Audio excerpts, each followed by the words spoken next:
ABC presenter Yasmin Abdel-Majid remains under fire this morning for suggesting Australians think about refugees rather than Australian soldiers on Anzac Day. There are calls for her sacking from the national broadcaster after she posted on Facebook, "Lest we forget Manus, Nauru, Syria, Palestine." Hello, I'm Paul Barry. Welcome to Media Watch and to this year's Anzac Day outrage, which has seen war declared on the ABC and its part-time presenter. Now, I'm not a huge fan of Yasmin Abdel-Majid. I thought her claim that Islam is the most feminist religion was ludicrous. And her Anzac Day Facebook post, for which she has apologised, was tactless at best. But I do not believe that she or the ABC deserved this sort of lynch mob. Two-finger salute. ABC hosts ultimate insult to Anzac legend. Un-Australian Broadcasting Corporation backs activist who demeans our war heroes. No one does outrage better than Sydney's Daily Telegraph, and it branded Abdel-Majid's suggestion that we spend some of Anzac Day remembering refugees as a sickening insult to the nation's war dead. The telly also slammed the un-ABC as spineless for refusing to sack or even condemn a star broadcaster. And it then laid into her and the ABC inside the paper in this editorial, and this Warren Brown cartoon giving the young, outspoken Muslim woman the finger. Other News Corp papers and columnists also worked themselves into a lather about Abdel-Majid's ill-timed comment. And before long, Conservative politicians were queuing up on TV and radio to blame the ABC for her crime, with Tony Abbott leading the charge for Team Australia. The ABC is supposed to support Australia. It's supposed to support Australian values, and there's nothing more Australian, nothing more sacred than the commemoration of Anzac Day. You've got to join Team Australia. He was soon followed by Deputy Prime Minister Barnaby Joyce. It starts to become a sense that the culture of the ABC, in some instances, is at odds with the culture of Australia. And right on cue, One Nation's Pauline Hanson had also joined the attack. This is why I'm calling for the ABC, that is a left-wing ideology, pushing their own agenda. They are not representing all Australians right across the board fairly. Now, they should have a cut to the funding. Most of them are on nearly up to $400,000 in wages. That's taxpayers' expense. And soon it was on for young and old, with Erica Betts calling for her to be sacked from a government board, George Christensen suggesting self-deportation might be the answer, and public clamour for the ABC to dump her, which the telly naturally reported with great enthusiasm. Gross offence. Sack Yasmin. Online petition hits 11,000. Online petition hits 14,000. Online petition hits 15,000. Abdel-Majid presents a roundup of ABC News on Saturday morning. She's also appeared as a guest on Q&A and The Drum. And she partly owes those roles to being Muslim, black and a woman. But that also explains the vitriol being thrown at her on her Facebook page and the internet, suggesting, "You Muslim maggot. You are cancer." They fought and died so that filth like you have rights in this country. Come to Adelaide, you raghead. You won't need a return home ticket, I promise you that. But Abdel-Majid is also being savage because she works for the ABC, even though it's pretty clear she does not speak for the national broadcaster or its journalists. And if you doubt that, take a look at the ABC's wall-to-wall Anzac Day coverage, which you could not escape on radio or TV. So it's all about giving thanks to these people and paying tribute for their service. The ABC covered Anzac Day dawn services live from Gallipoli and Villers-Bretonneux on the Western Front, and ran hours of stories on TV and radio honouring Australia's war dead. They're as rare as hen's teeth. Letters home from Aboriginal men who served in the Australian Imperial Force during the First World War. This is the photo of some of us that left Aussie together, still clinging together like brothers, and will die together. The ABC also created a special Anzac Day website with almost 50 separate stories and photo essays on the diggers and our war veterans, and an interactive app to let people explore the Gallipoli landings. The ABC, un-Australian? Come on, that is absurd. It's also absurd to take one post from a part-time presenter on her personal Facebook page to suggest the ABC has a political agenda. Who has the agenda here, I wonder? And there is another thing, because the columnists, politicians and media outlets demanding Yasmin be punished are the very ones who've been manning the barricades to defend free speech, as the telly's own Joe Hildebrand was brave enough to point out. Here's the thing about free speech. It means you're allowed to say dumb things. You're even allowed to say offensive things. Remember that little debate we had about 18C? The people on the far side of the argument will say, well, we're not telling her what she can and can't say. We don't want her to go to jail. We just want her to be sacked. Yep, free speech, but with limits. Free to be abused, threatened, shouted down or silenced, which is how ideologues on the left and right like to play the free speech game.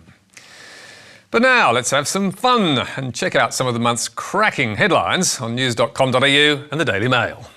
Short, disappointing and shameful. People who waited until their wedding night to have sex reveal all about their first time in very honest confessions.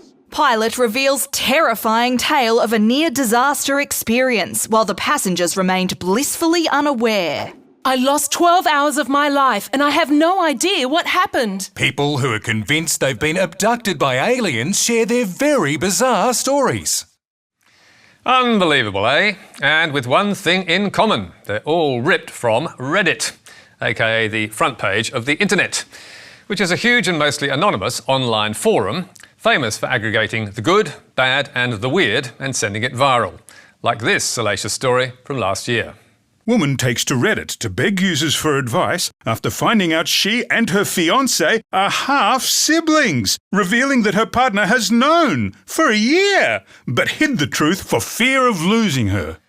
That turned out to be not true, as if you couldn't guess.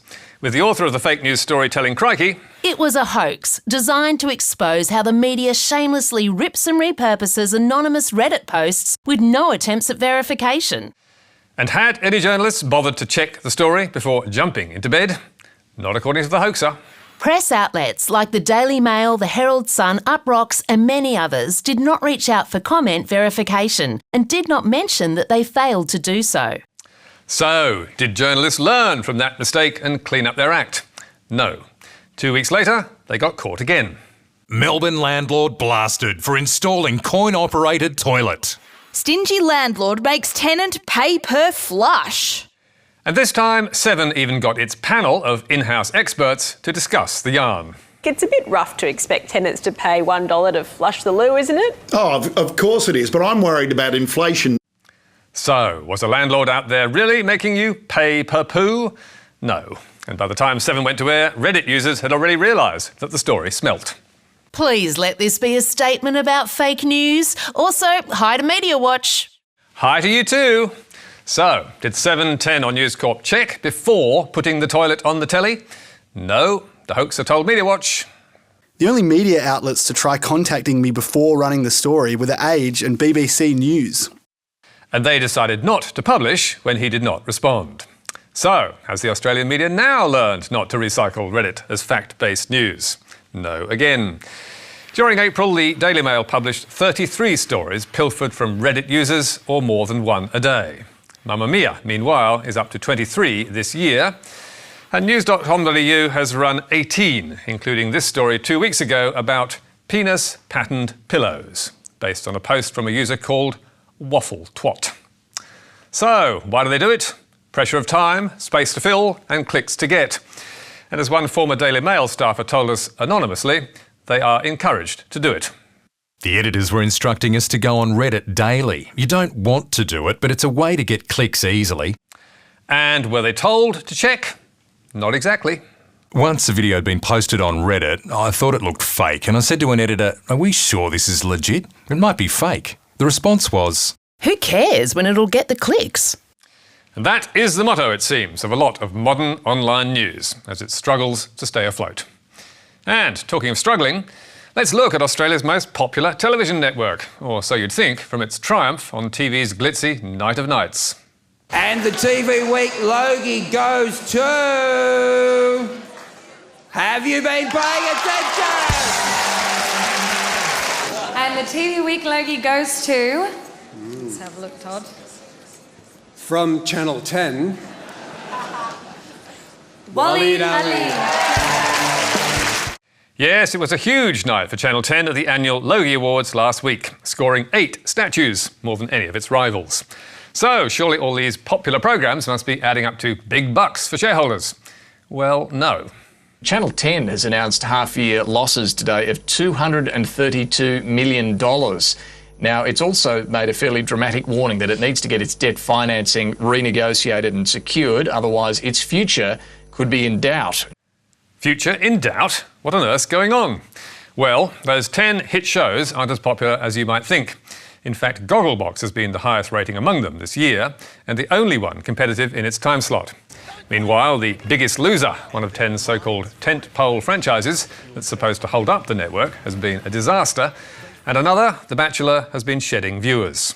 But falling ratings and weak advertising revenue are not 10's biggest problem, because as directors warned in announcing their half-year results on Thursday, there is a material uncertainty that may cast significant doubt on the group's ability to continue as a going concern. Which is accountants speak for there is a risk that 10 will go bust, and soon. The network is operating at the mercy of its bank, the Commonwealth, and 3 billionaire benefactors, News Corp co-chair Lachlan Murdoch, casino magnate James Packer, and regional TV owner Bruce Gordon, who have guaranteed its overdraft. Both the bank and the benefactors have to be repaid in December, and 10 does not have the $100 million or more that it will owe them by then. So, what will happen? Does it need a new white knight to come along and save the company? Well, here was the CEO today. Look, I don't think we need a white knight. What we need is it's an operating model that is profitable, so that we can stand on our own 2 feet. But that has been the plan all along, and it's easier said than done. 10 is locked into expensive programme deals with US studios and is losing around $2 million a month. So, even with more cost cuts and a reduction in government licence fees, which 10 is hoping for, the network may not survive. And industry analyst Peter Cox believes one of its billionaire benefactors, Lachlan Murdoch, may end up controlling it. News Corp would want to take this over. They can put their Sky News into Channel 10 and get economies there. They're already supplying Fox product into the network, so that would suit them. And I think they see that they would think that they can run this network more successfully in the future. That solution, however, needs a change in media ownership laws to allow News Corp to swoop. And that may not happen in time to stop 10 going down in flames. Perhaps to rise again as a smaller, less ambitious beast. I think personally that the best result would be put it into receivership, restructure the company, restructure their program deals with the studios, and then try and make a viable business out of a more niche free-to-air channel. Meanwhile, 10's shares have fallen 40% since the announcement, and they're now worth 1/100th of what they were 10 years ago. TV today is a tough business. And finally tonight, to a bit of news. Pro-Assad site Al Masdar suspends editor Paul Antonopoulos after he was shown to be active on Nazi site Stormfront. Well. MediaWatch last month highlighted the role of a couple of Australians in defending President Assad's murderous Syrian regime. Former Sydney academic Paul Antonopoulos was one of them, claiming in this story in Al Masdar News that the chemical attack on Khan Shaykhun, which killed around 90 people, was a pantomime and a fake. Antonopoulos also tweeted on similar lines, "Even the guys fixing my floor today wore better masks than the white helmets who were dealing with chemicals in Idlib."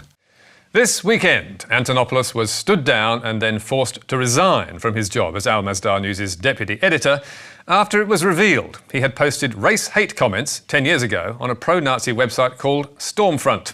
Here is one of many. "I think a white Australia's pretty much long gone now, with the influx of Chinese, Koreans and Sudanese. I believe all whites should migrate to Victoria and Tasmania. Let the immigrants in other states kill each other, overdose, rape each other, etc., etc. Don't get me started on the Jews." We asked Antonopoulos for comment. He has not responded. Meanwhile, French intelligence has added its voice to claims that the attack did involve sarin and that the gas came from Syrian government stockpiles. And you can read more about tonight's stories on our Facebook page or our website, where you can get a transcript and download the programme. You can also catch up with us on iView and contact me or MediaWatch on Twitter. And don't miss Media Bites every Thursday on Facebook, Twitter and our website, and also on iView. But for now, until next week, That's all from us. Goodbye.